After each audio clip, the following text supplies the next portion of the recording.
A short time ago, the French-Israeli families of hostages taken by Hamas on October the 7th held a press conference here in Paris, specifically at Paris City Hall. They're later due to meet with some French government officials to discuss the plight of their loved ones. Families are being accompanied by an association that's aimed at bringing the families of victims together. Let's cross live to Paris' City Hall. France 24's Claire Paccalin is standing by for us. Claire, you've been following this press conference today, and we understand you're with one of the family members for us live from Paris City Hall. Yes, I'm with Adva, her 27-year-old younger sister, Tamar, who you can see here in the photograph, is missing. Adva, can you tell me, first of all, do you have any news of your younger sister, Tamar? No, we don't have any news. The last time we heard from her, it was 7th of October, and since then we don't have nothing, any sign of life from her. And I understand she was at the music festival. Yeah. And some of her childhood friends who she was with were killed. Have you had proof of life? Do you know that she's in Gaza at the moment being held hostage? No, Hamas haven't given any proof of life of the abductees, and my sister as well, so we don't have any proof of life. So, what are you asking for today? What's the message that you want to send? We want to send the world a message that saying that this, what happened in Israel at the 7th of October and still happening right now, that Hamas is holding 240 hostages. It's a crime against humanity. It's a crime against everyone, not just against Israel. They were civilians, peaceful ones. They went to a party, or some of them were in their bed at home, and they were all being abducted, and thousands of them, 1,400 were killed, murdered, some were raped before of that, and so many other things that I cannot describe. So, yeah, we just want the world to understand, and Hamas to understand that they need to release the abductees today. So you're calling on the international community to put pressure on Hamas. Can you tell me a little bit about Tamar? What was she like as a younger sister? Okay, so Tamar was I think the nicest one. I don't know. She was the caring one, the one that always said that the family should be together and caring for the holidays.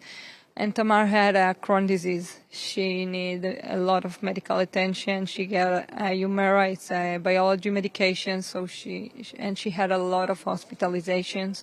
And we're very worried about her health. If she's in the capture of the Hamas, they cannot give her the medications that she needs. And so she's been 3 weeks without her medication for Crohn's disease? Yeah.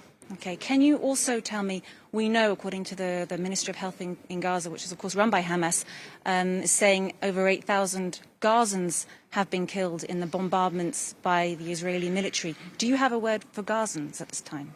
Yeah, of course. First, I want to say that I care of all people, of all innocent people.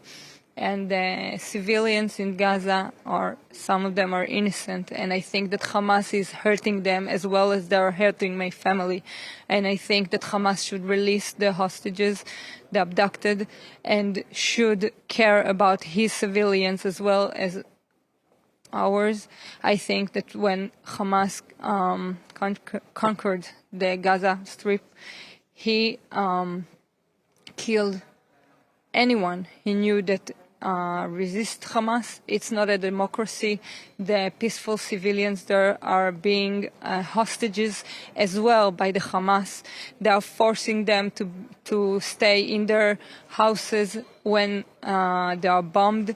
They are using their children as a human shield, and I hope that we will succeed to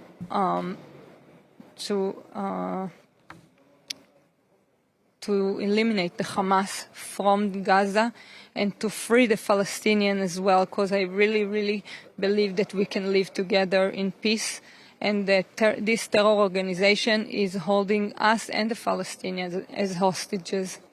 When we talk about the Israeli government, the strategy, and we heard the Prime Minister Benjamin Netanyahu saying yesterday, the strategy for releasing the hostages he believes that continuing the bombing campaign and going in on the ground is the best method to release the hostages. Do you agree with that? Look, I'm not a military person. I don't have the intelligence that the military have. I need to believe that they are doing the best they can. I don't know what is the best thing to do, but we know that Hamas isn't talking to the Israeli government, and there is no negotiation between Hamas and the Israeli government.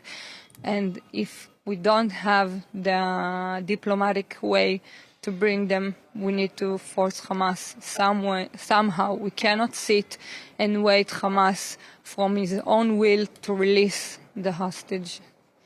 Thank you. I'll just remind you, so you don't know what's happened to your younger sister, Tamar. You've not had a proof of life. She's lost friends, childhood friends. You believe she may have been abducted by Hamas on the 7th of October. You're yet to get a proof of life. And you're calling on the international community to put pressure on Hamas to release the 240 hostages which are believed to be in Gaza at the moment.